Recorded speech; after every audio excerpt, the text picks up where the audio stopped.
Welcome, welcome, welcome, everybody. What a beautiful day. Thank you so much for joining us today right here at Brella and all of our friends on Zoom. My name is Angela Clark, and I am a representative for CSL White Rock. And I recognize that I am a settler on this land. I am grateful and I am honored to live and operate on the traditional unceded territories of the Coast Salish people. I want to thank the First Peoples who continue to live on these lands and care for them along with the waters and all that is above and below. And I would also like to offer a very warm welcome to any first-time guests here and on Zoom. If you're on Zoom, please pop in the chat where you're calling us, dialing in from. And for those of you who are new here today, please stay for the potluck and get to meet the CSL community. CSL White Rock is an inclusive spiritual community and learning center. We teach spiritual principles and offer tools to use in our life. And our life flourishes and flows out of ease and grace when we practice these. I think we can all attest to that. Our teaching is based on 4 cornerstone beliefs. 1, there is one life. It is the source of all life and all things. 2, we are spirit living a human experience. That has been very evident in the past week, that's for sure. 3, nothing outside us needs to change for us to be happy. And 4, we are here to walk each other home. Our vision at CSL White Rock is a loving, vibrant world that works for all. So welcome, friends, and thank you for being with us here today. And this is the perfect opportunity to welcome Chris back. I want to give you a little bit of background on Chris because he is a White Rock resident. He's an arts advocate. He's a philanthropist and a musician. He's been recognized by the Surrey business arts community for his contributions to the arts, including the Legacy Award from the Surrey Board of Trade. He's now retired and has been focusing on his musical strengths, vocals, harmony, guitar, and performing.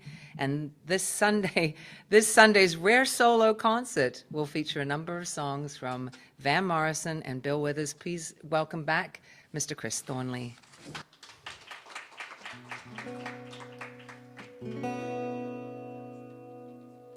So I was asked to do an original tune. I don't have very many original tunes, but I have a little story to go with this one.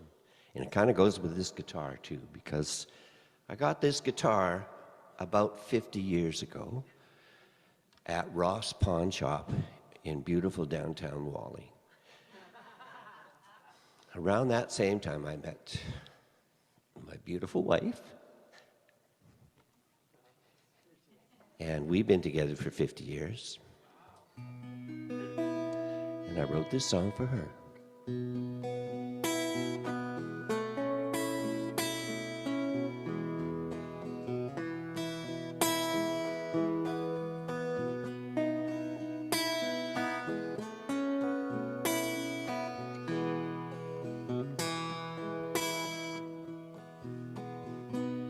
Oh, I can see the candle, it's burning low. It seems like we're almost out of time. I should stand to let my spirit go.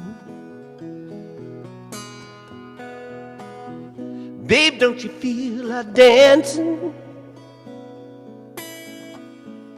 one more time? Do you feel like dancing?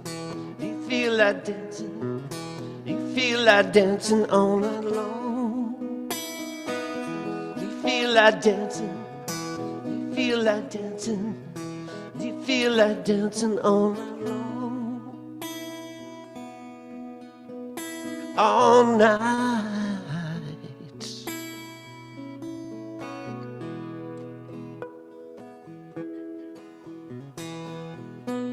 It's 3 o'clock and I really should go home.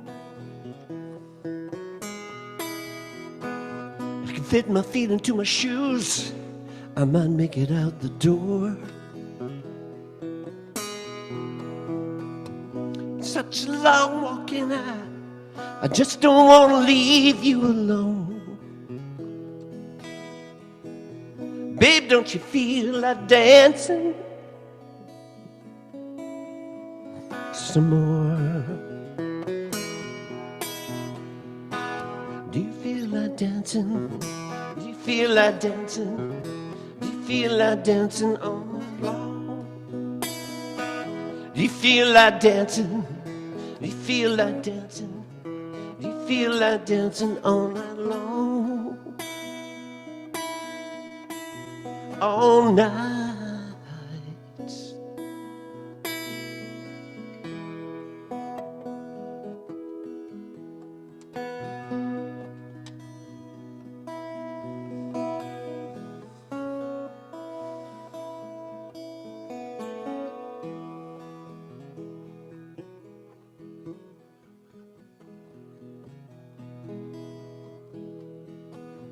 And here we both are just as naked as the day that we were born. And we could get caught. There's a real good chance. It's late, babe, it's late. And I feel so torn. But I'm not leaving without one more dance. Do you feel like dancing? Do you feel like dancing? Do you feel like dancing all night long? Do you feel like dancing? Do you feel like dancing? Do you feel like dancing all night long? All night.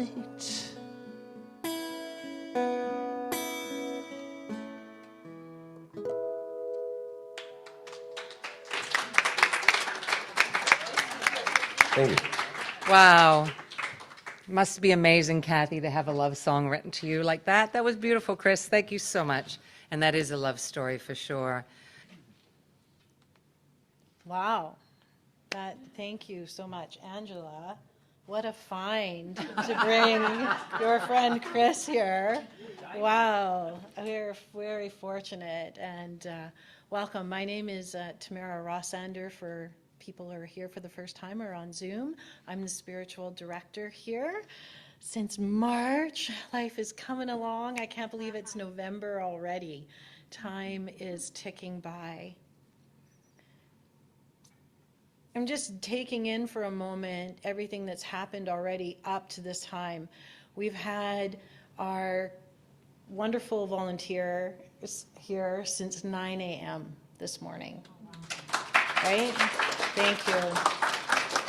And they've been setting up our sound. They've been testing everything out to make sure that everybody has the best possible experience they can have. And it humbles me to see how, and it makes me feel so grateful for everything that has come before. To get to this moment where I get to hopefully inspire you and talk about the teaching of science of mind. So today my topic is home.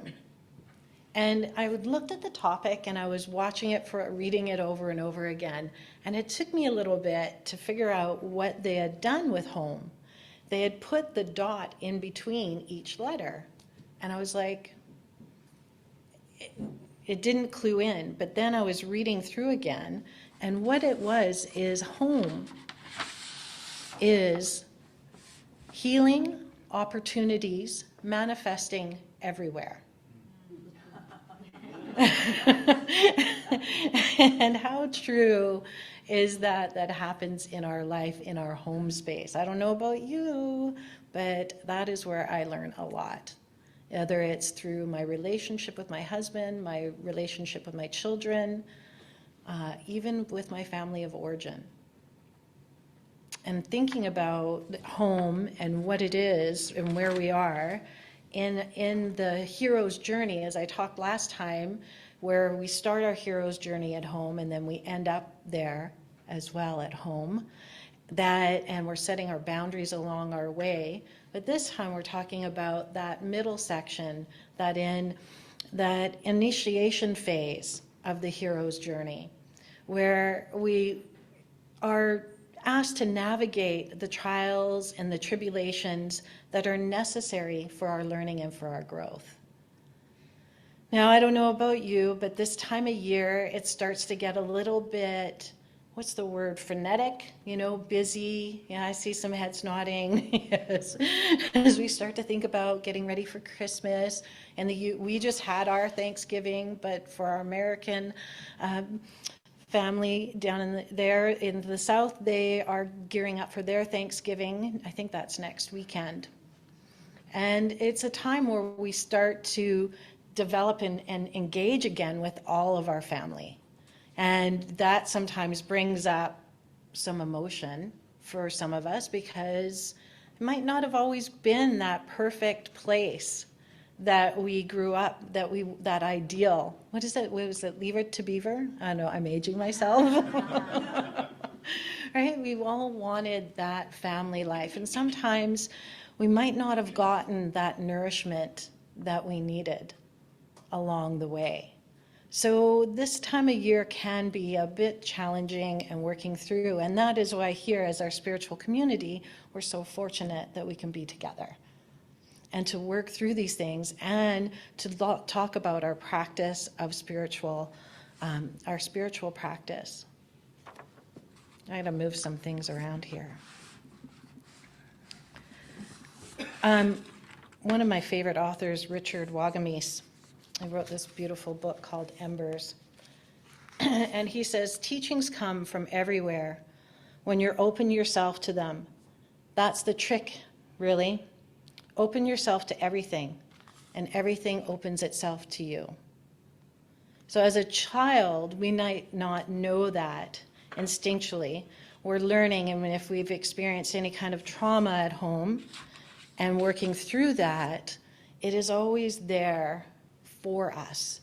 And it's hard to know that when I'm little and I'm not getting the hugs that I want, or I grew up, this is being a bit vulnerable here, but I grew up in a family where there was a lot of alcohol abuse.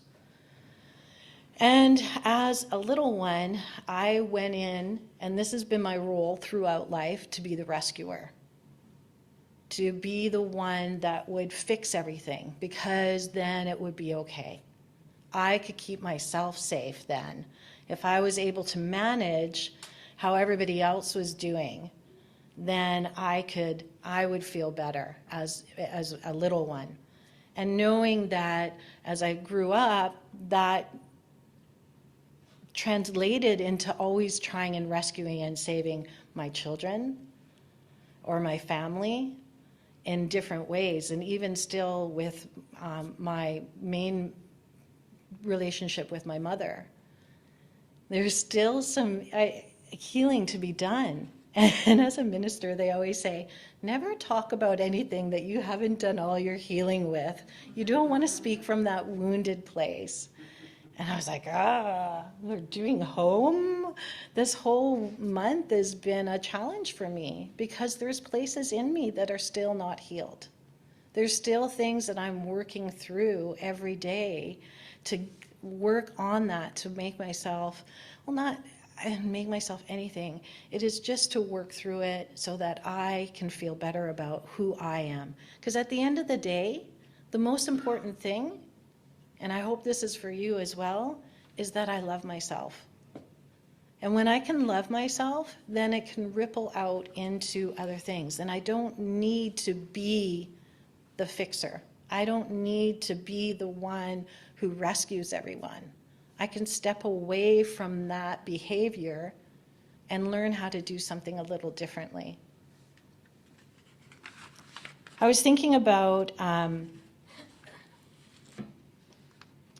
when I'm a big Star Wars geek. I don't know if anybody else watches it, but I was thinking of the hero's journey, and I was thinking of Luke Skywalker, because let me tell you, I had a lot of posters of Luke Skywalker up on my bedroom wall, but he's the perfect example of the whole monomyth of the hero's journey.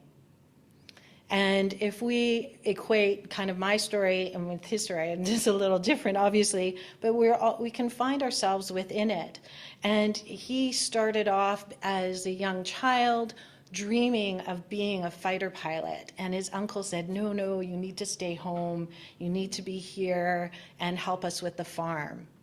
So he squashed that, and then he moved through and he met Obi-Wan Kenobi, and he wanted to take him on an adventure. And he was like, no, he did the denying of the adventure.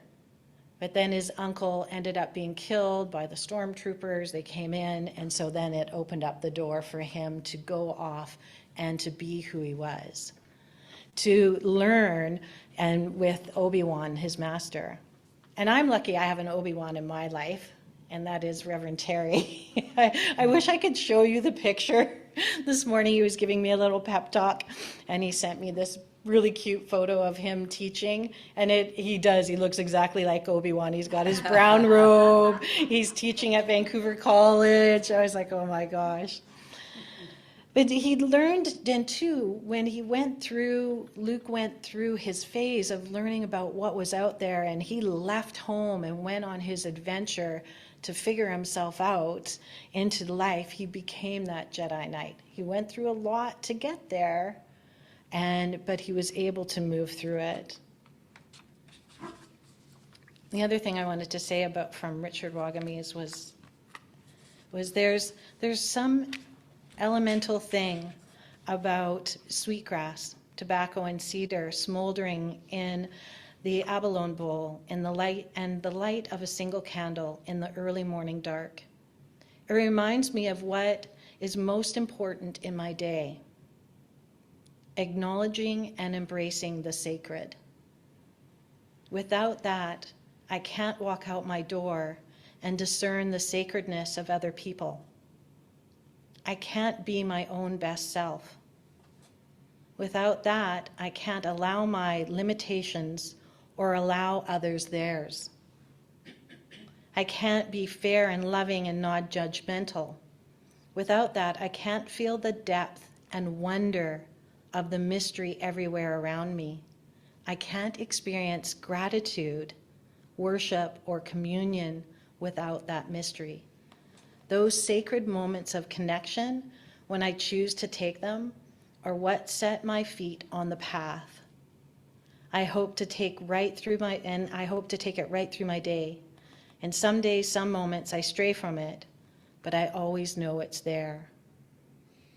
So he says to his teacher, "Me, what does it mean to believe?" And the old woman says to him, "It means to trust with your whole heart, to have faith. It means to have courage to act out your belief." And I said to him, "How do I do that?" And the old woman said, "You have to be honest." And I said, "What do you mean?" And the old woman said, you have to live your belief every day. To believe in something and not live it is dishonest. And he says, I became a better human being after that. So that takes us into where we are with our home and walking our talk with our spiritual practice. This week I had the experience of working with a friend of mine.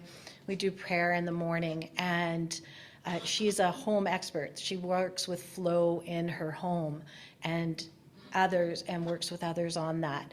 And so we were looking at the reflection of my consciousness and my home and where it is. And it was really interesting because she asked me, well, what does your home look like? And I said, I kind of described it, and I realized that my home, when you walked in and you came into the living room and everything there, it's quite lovely, I think, and it's always clean, always clean, but it's mostly tidy, and it looks good because I have my husband who likes to manage it that way. But that's the outer.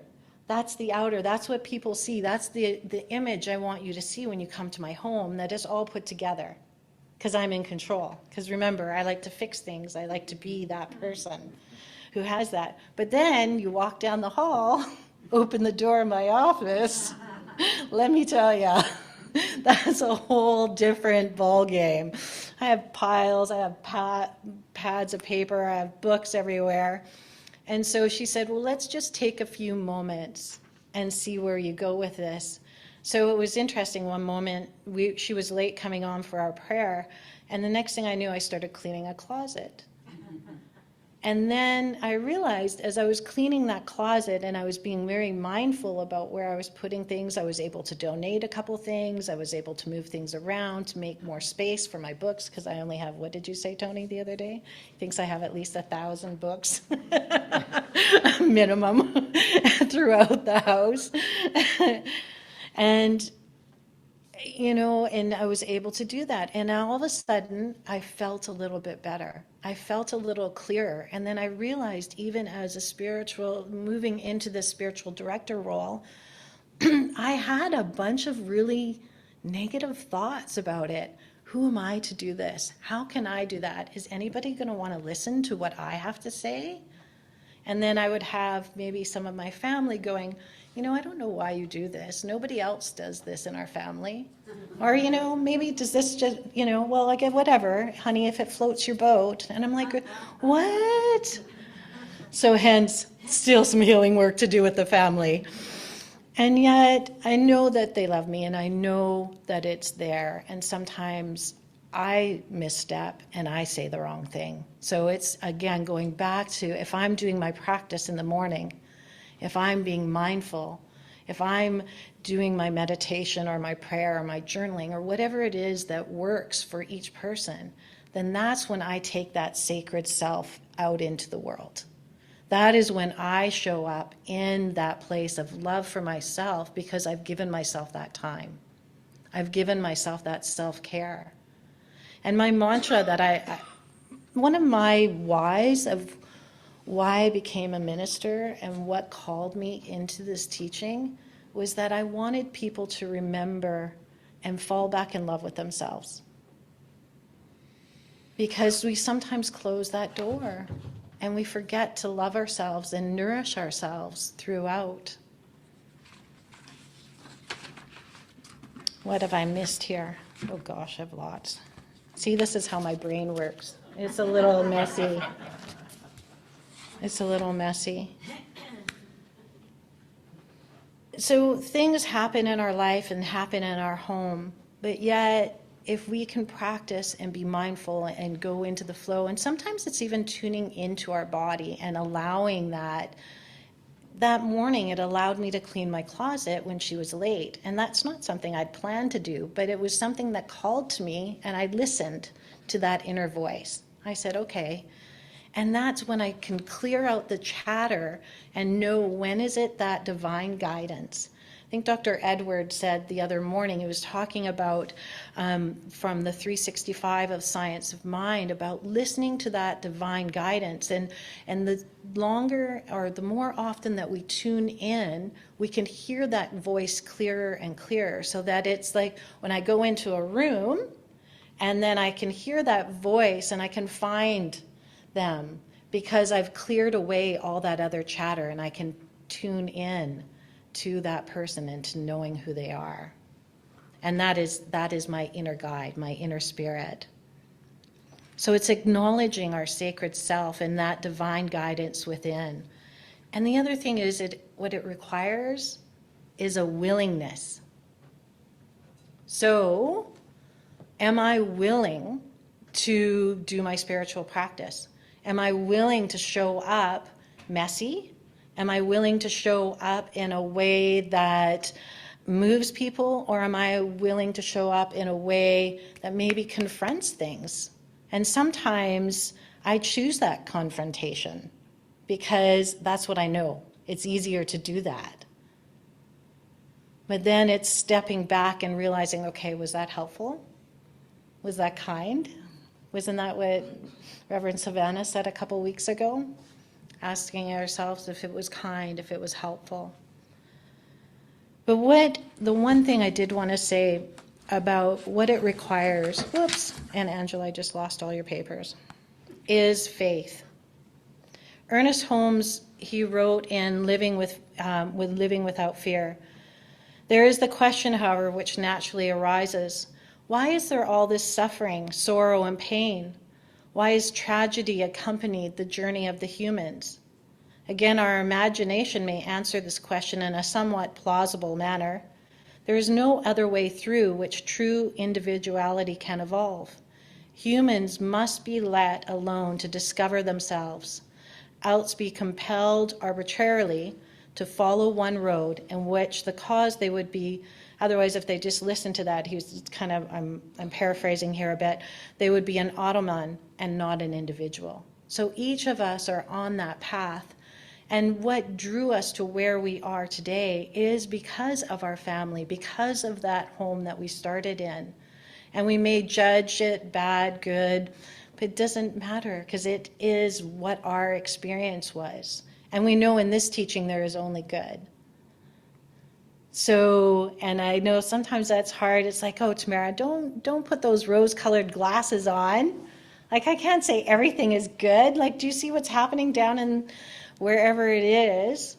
And yet I know that there is a piece of good for someone somewhere in that. But as we experience through and know that no fear can remain where faith holds sway. Faith reunites us with the original creative spirit, the divine mind, which already exists in the center of our being. That is from Ernest Holmes, called This Thing Called Life. So here we are, whether we're the wounded healer, we're the archetype of the hero, whether we're the innocent, the child, wherever we are, or the adolescent. Sometimes I like to be in that place because I can be a bit troublesome. But know that I can move then into the wounded healer, and I can recognize that in myself. And there's no one escaping life's challenges, but it's how we choose to handle these challenges that defines who we are and determines the trajectory of our lives. It's through our personal wounds that we gain access to the inner strength that empowers, heals, and ultimately blesses us. So knowing this allows us to give thanks to all of those circumstances. All the circumstances that got us here before and to where we are now today. And it's the same, going full circle back to thanking everybody this morning, everything that happened before, to have this experience of community together, of being here, to this moment where we get to have some fellowship afterwards.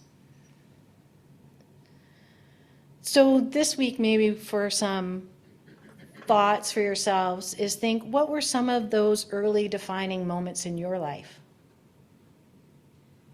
And because of those hidden gems, those experiences, what did you learn about yourself? Was there something there? Can you think of a moment in your life that, I didn't think that was really a great thing that happened, and yet it got me to where I am? For me, it was that growing up sometimes in that unsupportive home, to here showing up today, being vulnerable, getting up and talking in front of everybody. What do they say? Public speaking is one of everybody's greatest fears. So, yeah, I would think this week, realizing and thinking about those moments in your life. And it doesn't always have to be a negative experience. There can be those positive experiences that happened that grew us as well. So it's thinking of those moments, and I hope everybody has those moments in their life, and if not, let's go ahead and create some, because there's still time.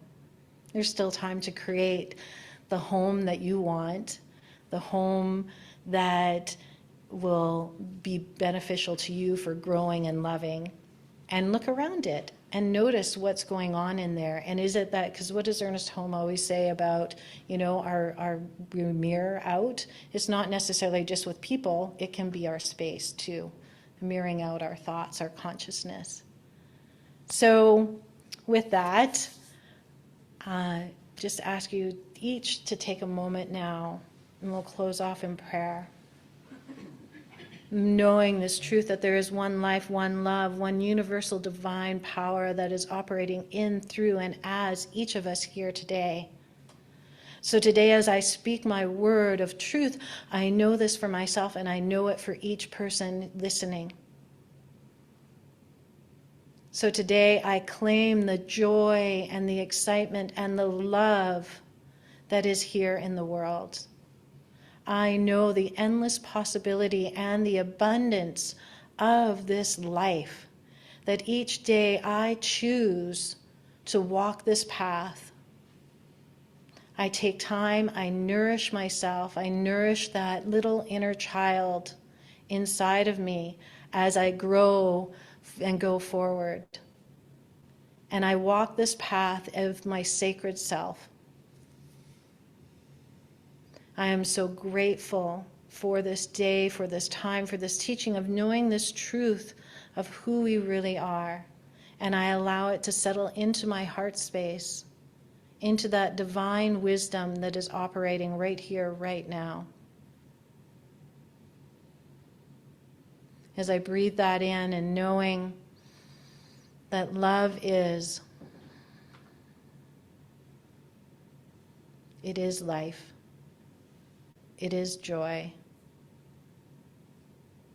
So with gratitude, I release these words, the law of mind and love, knowing right action is already happening.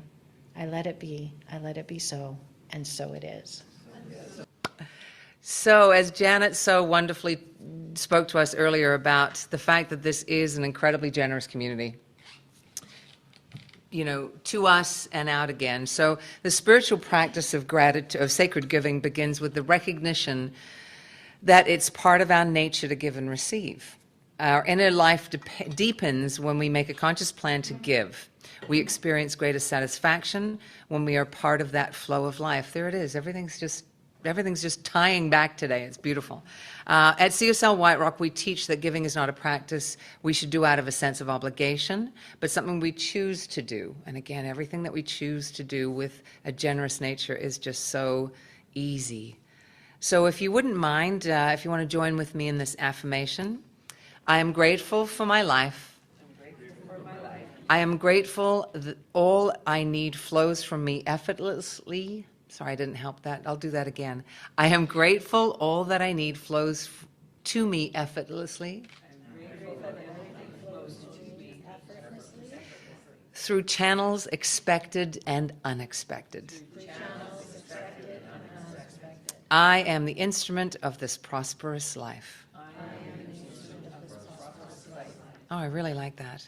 So if you choose to give, you can donate through our website. You can mail us a check. You can see Nancy after service, or you can send us an e-transfer. But all of the information will be in the Zoom chat, and of course, it's all there for you on our website. And your contribution does make a positive difference, not only to CSL White Rock, but to places like Brella, who we've been so fortunate that this is our new home, and we love it. So I'm not going to read all of those off because we all know how to do that, but I am so pleased to introduce back for the last song of the day, Mr. Chris Thornley. Yay. And thank you all for being here. Yeah, so I talked Angela into singing this with me. Now, there's a guy named Bill Withers, and he's a pretty humble guy. And he wrote this song called Ain't No Sunshine. And I thought about it for a while, and I thought it kind of is like a conversation, or it could be like a conversation between two people where maybe he did something he shouldn't have done, and he's being schooled by his beautiful wife, or Lord knows what, but communication is pretty important. So we're going to do our version of this song. It's definitely our version.